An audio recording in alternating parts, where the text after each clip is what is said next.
24-25ನೇ ಸಾಲಿನ ವಿದ್ಯಾರ್ಥಿಗಳೇ, ಈಗ ನಾವಿಲ್ಲಿ ಚರ್ಚೆ ಮಾಡಕ್ಕೆ ಕೂತಿದ್ವಿ. SSLC ಎಕ್ಸಾಮ್ ಬರ್ತಾ ಇದೆ. ಈಗಾಗಲೇ 5 ಪ್ರಿಪರೇಟರಿ ನಡೆದಿದೆ. ಇದು 4 ಮಾಡಲ್ ಪೇಪರ್, 2 ಪ್ರಿಪರೇಟರಿ ನಡೆದಿದೆ. 16ನೇ ತಾರೀಕಿನ ಇನ್ನೊಂದು ಪ್ರಿಪರೇಟರಿ ನಡೀತಾ ಇದೆ. ಆಮೇಲೆ ಬ್ಲೂ ಪ್ರಿಂಟ್ ಈಗಾಗಲೇ ಕೊಟ್ಬಿಟ್ಟಿದ್ದಾರೆ. ಇಷ್ಟನ್ನ ನೀವು ಸಿಸ್ಟಮಿಕ್ ಆಗಿ ಸ್ಟಡಿ ಮಾಡಿದ್ರೆ ಸಾಕು, ಎಲ್ಲ ಡಿಸ್ಟಿಂಕ್ಷನ್ ಅಲ್ಲಿ ಪಾಸ್ ಆಗ್ತದೆ.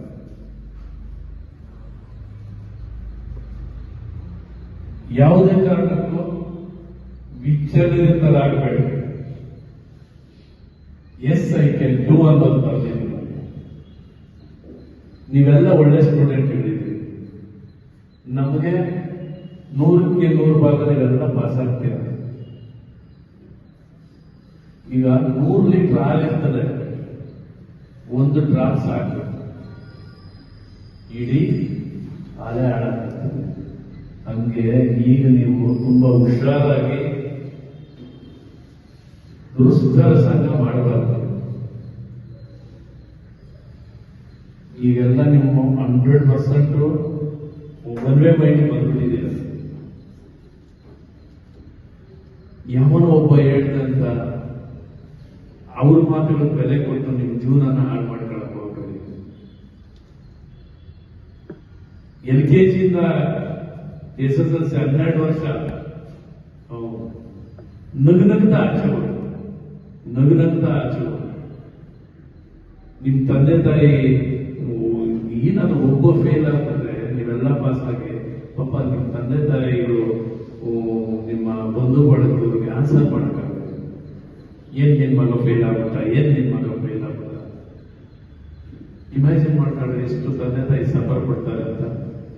ಹೊತ್ತು ನಿಮ್ಮನ್ನು ಬೆಳೆಸಿ 12 ವರ್ಷ ಸ್ಕೂಲ್ ಕಳಿಸಿ ನಿಮ್ಮ ಆಗುವುಗಳನ್ನೆಲ್ಲ ನೋಡಿ ನೀವೇನಾದ್ರೂ 100 ಲೀಟರ್ಗೆ ಹಾಲಿಗೆ 1 ಡ್ರಾಪ್ ಹಾಕದಂಗೆ ದುಡ್ಸ್ತರ ಸಂಘ ಮಾಡಿ ಟ್ರ್ಯಾಕ್ ಈಗ ತುಂಬಾ ಚೆನ್ನಾಗಿ ಬಂದಿದ್ದೀರ. ಟ್ರ್ಯಾಕ್ಗೆ ಆ ಟ್ರ್ಯಾಕ್ ಏನಾದ್ರು ತಪ್ಪೋದ್ರೆ ನಿಮ್ ಜೀವನ ನಿಮ್ ಕೈಯಲ್ಲಿ ನೀವೇ ಹಾಳು ಮಾಡ್ಕೊಳ್ತೀರ. ಈಗ ಒಂದ್ವೇ ಇರ್ತದೆ, ಒಂದ್ವೇಲಿ ಹೋಗ್ತಾ ಇದ್ರೆ ನಮ್ಗೆ ಆಕ್ಸಿಡೆಂಟ್ ಆಗೋದಿಲ್ಲ. ಆ ಒಂದ್ವೇ ಬಿಟ್ಟು ಅಪೋಸಿಟ್ ಒಂದ್ವೇಲಿ ಆಪೋಸಿಟ್ ಹೋದಾಗ ನಮ್ಗೆ ಆಕ್ಸಿಡೆಂಟ್ ಆಗುತ್ತೆ. ಅದರಿಂದ ಅದಕ್ಕೆ ಆಸ್ಪದ ಕೊಡಕ್ಕೆ ಹೋಗ್ಬಿಡ್ವಿ. ಇವತ್ತಿನ ಕಾಲಘಟ್ಟದಲ್ಲಿ ರೋಡ್ಗಳನ್ನು ನಾವು ನೋಡ್ತಾ ಇದ್ದೇವೆ. ಎಲ್ಲ 20, 25, 30, 35 ಒಳಗಡೆನೆ ಶ್ರದ್ಧಾಂಜಲಿ ಸಲ್ಲಿಸಬೇಕು. ಇದು ಚಿಕ್ಕ ವಯಸ್ಸಲ್ಲಿ ಕಾರಣ ಏನು?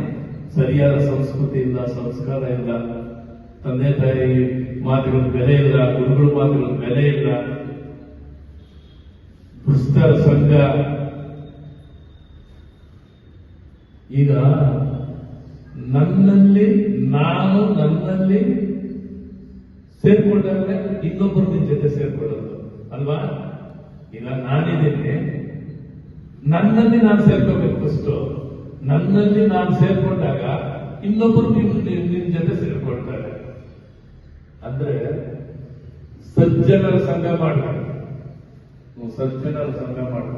ಈಗ ನಾನು ಹೇಳಿದೆ 20ರಿಂದ 25, 30, 35 ಒಳಗೆ ಸಾಯ್ತಾರೆ, ಚಿಕ್ಕ ವಯಸ್ಸಲ್ಲೇ ಸಾಯ್ತಾರೆ. ಕಾರಣ ಏನು? ದುಸ್ತರ ಸವಾಸ, ಏನು ದುಡಿಮೆನೇ ಇಲ್ಲ, ಐಷಾರಾಗಿ ಜೀವನ ನಡೆಸಬೇಕು, ಬಂಗ್ಲೆ ಕಟ್ಟಬೇಕು, ಒಳ್ಳೆ ವೆಹಿಕಲ್ಗಳಲ್ಲಿ ಓಡಾಡಬೇಕು.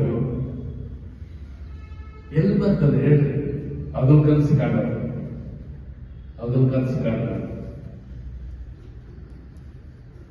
ಆಮೇಲೆ ಸಮಾಜದಲ್ಲಿ ನಾನು ವಿಶೇಷವಾಗಿ ಗೌರವ ಕೊಡಬೇಕು. ಎಲ್ಲರಿಗಿಂತ ಎತ್ತರಕ್ಕೆ ಬೆಳಿಬೇಕು. ದುಡಿಮೆ ಇಲ್ಲ, ಹಿಂಗ್ ಸಾಧ್ಯ ಹೇಳಿ? ಆ ಅದ್ರ ಕನಸು ಲೋಕದಲ್ಲಿ ಅವ್ರು ತೇಲಾಡ್ತಾ ಇರ್ತಾರೆ. ಅಲ್ವಾ? ತೇಲಾಡ್ತಾ ಇರ್ತಾರೆ. ತನ್ನ ಮನಸ್ಸಲ್ಲಿ ಏನ್ ಅನ್ಕೊಂಡಿರ್ತಾನೆ ಅದನ್ನು ಫುಲ್ಫಿಲ್ ಮಾಡ್ಕೊಳ್ಳೋಕೆ 100% ಆಗೋದೇ ಇಲ್ಲ. ಆಗೇನಾಗ್ತದೆ, ದುರ್ಚಟಗಳಿಗೆ ಬಲಿಯಾಗ್ತಾನೆ, ಖಿನ್ನತೆಗೆ ಒಳಗಾಗ್ತಾನೆ, ತಾಯಿ ತಂದೆ ಮಾತಿಗೆ ಬೆಲೆ ಇಲ್ಲ, ಗುರು ಹಿರಿಯರಲ್ಲಿ ಗೌರವ ಇಲ್ಲ, ತನ್ನ ಕನಸು ನನಸು ಮಾಡ್ಕೊಳ್ಳಕ್ಕೆ ಶಕ್ತಿ ಆದರೆ ಮಾನಸಿಕವಾಗಿ ಖಿನ್ನತೆಗೆ ಒಳಗಾಗ್ಬಿಡ್ತಾರೆ. ಲಾಸ್ಟ್ಗೆ ಕೊರಗಿ ಮರಣ ಹೊಂದ್ತಾರೆ. ಅದರಿಂದ ನೀವು ಕನಸಿರ್ಬೇಕು. ಈಗ ಹಿರಿಯರು ಹೇಳಿದ್ದಾರೆ, ಶ್ರಮವಿಲ್ಲದೆ ಬಂದ ಅಧಿಕಾರ, ದುಡಿಮೆ ಇಲ್ಲದೆ ಬಂದ ಹಣ ಶಾಶ್ವತವಲ್ಲ. ಬೆಲೆ ಗೊತ್ತಾಗಬೇಕು. ಬೆಲೆ ಗೊತ್ತಾಗ್ತದ? ಗೊತ್ತಾಗೋದಿಲ್ಲ. ಆದ್ರಿಂದ ದುಡಿಮೆ ಮಾಡಿ ಕಳಿಸಿದ್ರೆ ನಿಮ್ಗೆ ಆ ಬೆಲೆ ಗೊತ್ತಾಗೋದು.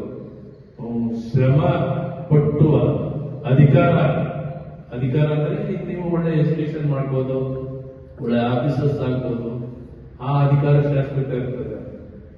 ಶ್ರಮವಿಲ್ಲದ ಬಂದ ಅಧಿಕಾರ ಶಾಶ್ವತವಲ್ಲ. ಕಟ್ಟಿಕೊಟ್ಟ ಬುದ್ಧಿ, ಹೇಳಿಕೊಟ್ಟ ಮಾತು ಅದು ಶಾಶ್ವತವಲ್ಲ.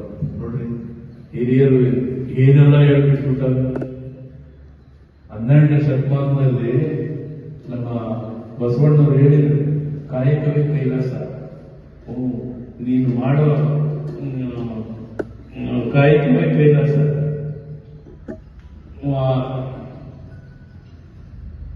ಕಾಯಕವೇ ಕೈಲಾಸ. ನೀನು ಮಾಡೋ ಕಾಯಕದಿಂದನೇ ಕೈಲಾಸ ಕಾಣಬಹುದು. ಆಮೇಲೆ ಇನ್ನೊಬ್ಬರನ್ನ ಕೀಳಾಗಿ ಮಾತಾಡಬಾರ್ದು. ಅವರವರ ಯೋಗ್ಯತೆಗೆ ತಕ್ಕಂಗೆ ಅವರ ಗೌರವ ಇದ್ದೇ ಇರ್ತದೆ. ಸಿರಿತನ ಬಂದಾಗ ಇಗ್ಬಾರ್ದು. ಈಗ ಮಾವಿನ ಮರ ಇದೆ, ಈ ಹಣ್ಣು ಮರಗಳು ನೋಡಿರ್ತೀರಲ್ಲ ನೀವು. ಹಣ್ಣು ಬಿಟ್ಟಾಗ ಕೊಂಬೆಗಳು ಹಿಂಗೆ ಎತ್ತಿ ನಿಂತ್ಕೊಳ್ಳೋದಿಲ್ಲ, ಕೊಂಬೆ ಬಗ್ತದೆ. ಹಂಗೆ ನೀವು ಎಷ್ಟೇ ಮೇಲಕ್ಕೆ ಹೋದ್ರು ಬಗ್ಗಿ ನಡಿಬೇಕು. ತಂದೆ ತಾಯಿನ ಮರಿಬಾರ್ದು. ತಂದೆ ತಾಯಿಗೆ ಗೌರವ ಕೊಡಬೇಕು. ತಂದೆ ತಾಯಿನ ಪೂಜಿಸಬೇಕು. ತಂದೆ ತಾಯಿಗಳ ಆಶೀರ್ವಾದ ತಗೋಬೇಕು.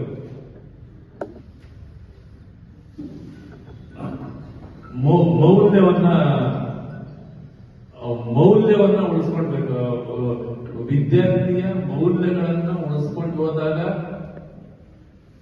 ನೀವು ಮೇಲ್ಮಟ್ಟಕ್ಕೆ ಬೆಳೀತಾ ಇರ್ತೀರ. ಅದರಿಂದ ನೀವು ಏನ್ ನಾನೀಗ ಹೇಳಿದ್ದೇನೆ ಇಷ್ಟನ್ನು ಪಾಲಿಸ್ಕೊಂಡು ಹೋಗ್ರಿ, ಜೀವನದಲ್ಲಿ ಬಹಳ ಉನ್ನತ ಮಟ್ಟಕ್ಕೆ ಹೋಗ್ತೀರ. ಹೇಳಿ ಇವತ್ತಿನ ಈ ಚರ್ಚೆಯನ್ನ ಇಲ್ಲಿಗೆ ಮುಗಿಸ್ತಾ ಇದ್ದೇನೆ. ಮತ್ತೆ ಇವೆಲ್ಲ ನೀವು ಅಳವಡಿಸಿಕೊಳ್ತೀರ ಅನ್ನೋ ಆಶಾ ಭಾವನೆ ನನ್ನಲ್ಲಿದೆ. ದೇವರು ಒಳ್ಳೇದು ಮಾಡಲಿ. Thank you.